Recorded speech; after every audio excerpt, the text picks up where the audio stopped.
നമസ്കാരം പ്രശാന്ത്ജി.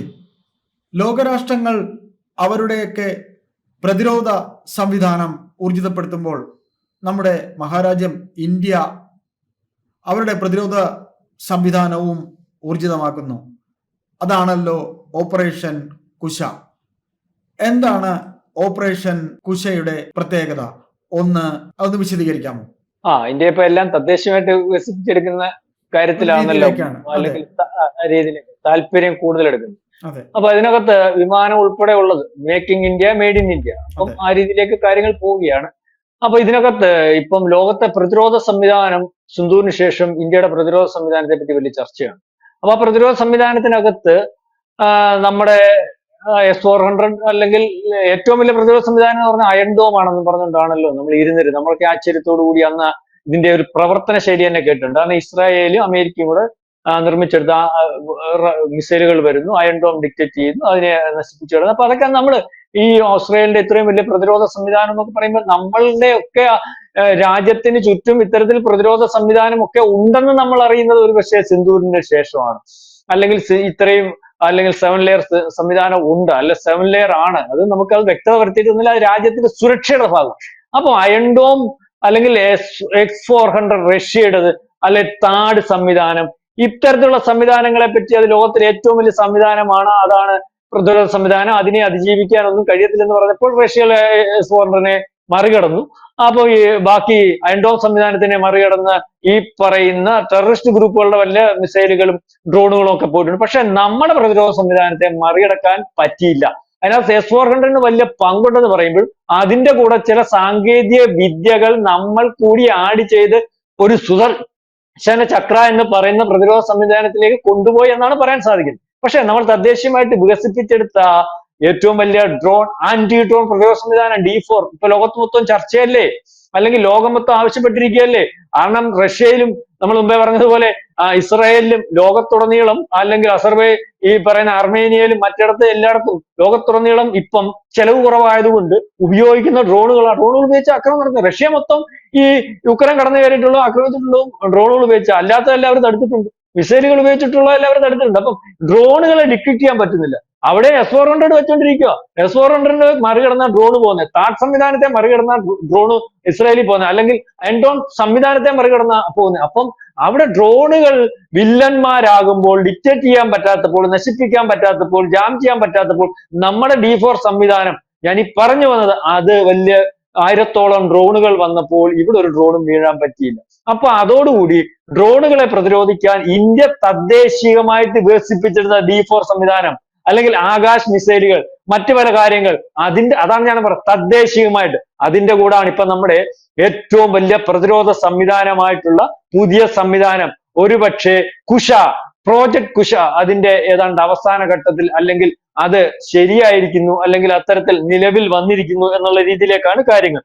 അപ്പം ഇതിനെ എല്ലാ ടൈപ്പും, അല്ലെങ്കിൽ ഈ പറയുന്നത് പോലെ സൂപ്പർ സോണിക് മിസൈലുകളിലെ ഹൈപ്പർ സോണിക് മിസൈലുകളെ വരെ ഡിറ്റക്ട് ചെയ്ത് കണ്ടെത്തി നശിപ്പിക്കാൻ പറ്റുന്ന രീതിയിലേക്കാണ് ഇതിന്റെ, അല്ലെങ്കിൽ ഇത്തരത്തിൽ വരുന്നത്. ഇതിന്റെ മൊത്തത്തിലുള്ള വിവരങ്ങൾ, അല്ലെങ്കിൽ അത്തരത്തിലുള്ള കാര്യങ്ങളൊന്നും നമുക്ക് വെളിയിൽ വന്നിട്ടില്ല എങ്കിൽ പോലും ഈ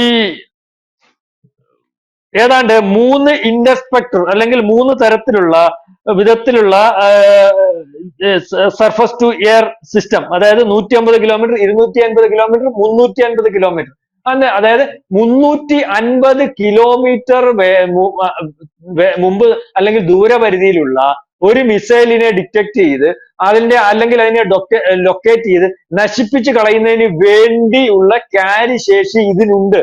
അതായത് ഏത് സംവിധാനത്തിലുള്ള പറയുന്ന ആളില്ലാ വിമാനം, അല്ലെങ്കിൽ വലിയ സൂപ്പർ സോണിക്, ഹൈപ്പർ സോണിക് മിസൈലുകൾ, അല്ലെങ്കിൽ മറ്റ് ഫൈറ്റർ ബോംബർ വിമാനങ്ങൾ, ഇതിനെല്ലാം ഡിറ്റക്ട് ചെയ്യാൻ പറ്റുന്നുണ്ട്. അതായത് ഇന്നത്തെ കാര്യമല്ല, ആധുനിക ലോകത്ത് നാളെ ലോകത്തിന് ഉപയോഗിക്കാൻ പ്രാപ്തമാകുന്ന എല്ലാ സംവിധാനങ്ങളും, അതുപോലെ തന്നെ റഡാർ സംവിധാനങ്ങൾ വളരെ കൃത്യമായിട്ട് ഇതിനകത്ത് ഉപയോഗിക്കുന്നുണ്ട്.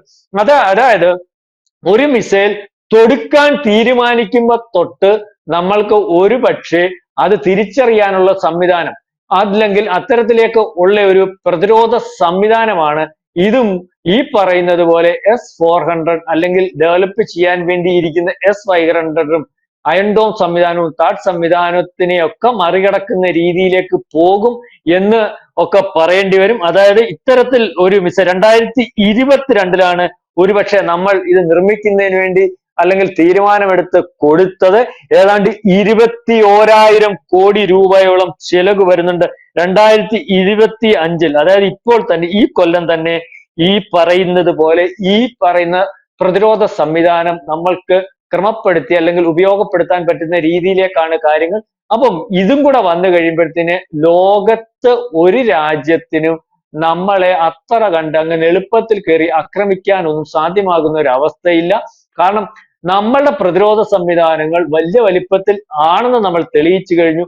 അതിന്റെ കൂടാണ് നമ്മൾ ഇതുവരെ ബെരാക്കേജ് അറിയാമല്ലോ, ഇസ്രായേലുമായിട്ട് ഉണ്ടാക്കിയിട്ട് നമ്മൾ അവർ രണ്ടും കൂടെ നമ്മളും അവരും കൂടെ തയ്യാറാക്കിയിട്ടിരിക്കുന്ന പ്രതിരോധ സംവിധാനമാണ്. അപ്പൊ ആ പ്രതിരോധ സംവിധാനം ഒന്നും മോശമാണെന്നല്ല, ആ പ്രതിരോധ സംവിധാനത്തെ ഒക്കെ മറികടക്കുന്ന രീതിയിലേക്കുള്ള ഒരു വലിയ പ്രതിരോധ സംവിധാനമാണ്. അപ്പം ഇനിയും റഷ്യയുടെ S-400 പോലെ അല്ലെങ്കിൽ അയൺ ഡോം പോലെ അതുപോലെ ടാഡ് പോലെ ഒക്കെ അമേരിക്ക പറയുന്ന വലിയ വലിയ ചൈന ഉൾപ്പെടെയുള്ള ചൈനയുടെ HQ-9 HQ-13 ഒക്കെ തറയെ പോയ കാര്യം നമുക്കറിയാം. നമ്മുടെ ബ്രഹ്മോസിനെ അല്ലെങ്കിൽ പ്രതിരോധിക്കാൻ പറ്റത്തില്ല അവർ തന്നെ സംഭവിച്ചു. അപ്പൊ അവിടെ പുതിയ പ്രതിരോധ സംവിധാനം വരുന്നുണ്ടെന്ന് പറഞ്ഞു. നമ്മൾ അതിനെയൊന്നും കുറ്റപ്പെടുന്നില്ല, ചിലപ്പം വന്നോട്ടെ. അപ്പം ഞാൻ ഈ മറ്റേതിന്റെ കൂട്ടൊക്കെ കൂട്ടിക്കെട്ടാൻ കൊള്ളുന്നതാണോ എന്ന് എനിക്കറിയത്തില്ല, അതുകൊണ്ടാണ് ഞാൻ പറയാൻ. അപ്പം ഏതായാലും ഇപ്പം ഏറ്റവും മുന്തിയ പ്രതിരോധ സംവിധാനം S-400 താഡ് സംവിധാനം, അയൺ ഡോം സംവിധാനം, ആ സംവിധാനത്തിനോടൊക്കെ ചേർത്ത് വെക്കാവുന്ന, അതിനെ മറികടക്കാൻ പറ്റുന്ന രീതിയിലേക്കുള്ള സംവിധാനവുമായിട്ട് അല്ലെങ്കിൽ റഡാർ സംവിധാനങ്ങളും മറ്റെല്ലാ രീതിയിലുള്ള സംവിധാനങ്ങളും മിസൈലുകളെയും ഫൈറ്റർ ജെറ്റുകളെയും ബോംബർ വിമാനങ്ങളെയും സൂപ്പർസോണിക് ഹൈപ്പർസോണിക് മിസൈലുകളെയും ഒക്കെ ഡിറ്റക്ട് ചെയ്ത് അല്ലെങ്കിൽ കണ്ടെത്തി നശിപ്പിച്ചു കളയാൻ പറ്റുന്ന സംവിധാനം തന്നെയാണ്. ഇതിന്റെ ആക്യുറസി 80% ആണ്. ഒരു മിസൈൽ ഉപയോഗിച്ച് തന്നെ അല്ലെങ്കിൽ അത്തരത്തിൽ കാര്യങ്ങൾ ചെയ്യാൻ പറ്റും. അത് 2 മിസൈൽ ഉപയോഗിക്കുന്നതാണെങ്കിൽ 100% ആക്യുറസി കൃത്യത ഇതിനുണ്ടാകുമെന്ന് തന്നെയാണ് ഇപ്പം പറയുന്നത്. കൂടുതലായിട്ടുള്ള വിവരങ്ങൾ ഒന്നും ഇന്ത്യ വെളിയിൽ വിട്ടിട്ടില്ല. ഇന്ത്യ വെളിയിൽ വിട്ട വിവരങ്ങൾ മാത്രമാണ് ഇപ്പൊ പറയുന്നത്. ഏതായാലും നമ്മൾക്ക് അഭിമാനിക്കാം, ഇനിയും ലോകത്ത് ഏറ്റവും വലിയ പ്രതിരോധ സംവിധാനവും ഒരുപക്ഷെ ഇന്ത്യയുടേതാണെന്ന് എല്ലാവരും പറയുന്ന ഒരു അവസ്ഥയിലേക്ക് കാര്യങ്ങൾ നീങ്ങും എന്ന് തന്നെ പ്രതീക്ഷിക്കും.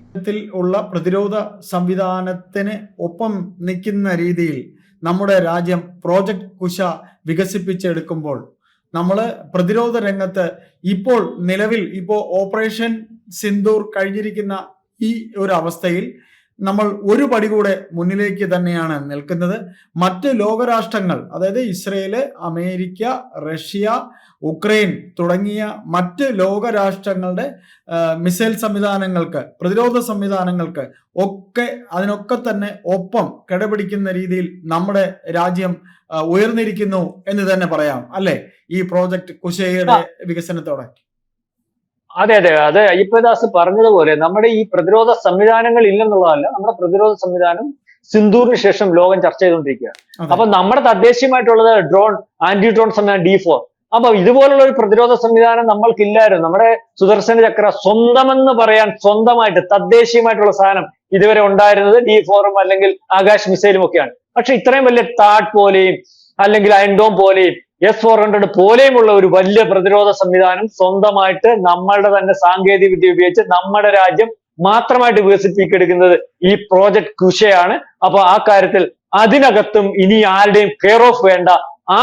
ഇതുവരെ ഉള്ള പ്രതിരോധ സംവിധാനങ്ങളെയൊക്കെ മറികടക്കുന്ന രീതിയിലേക്കുള്ള ഒരു പ്രതിരോധ സംവിധാനം തന്നെയായിരിക്കും. ഇന്ത്യ ലോകത്തിന് അതിശയമാകുന്നു എന്ന രീതിയിൽ നമ്മൾക്ക് അഭിമാനിക്കാം.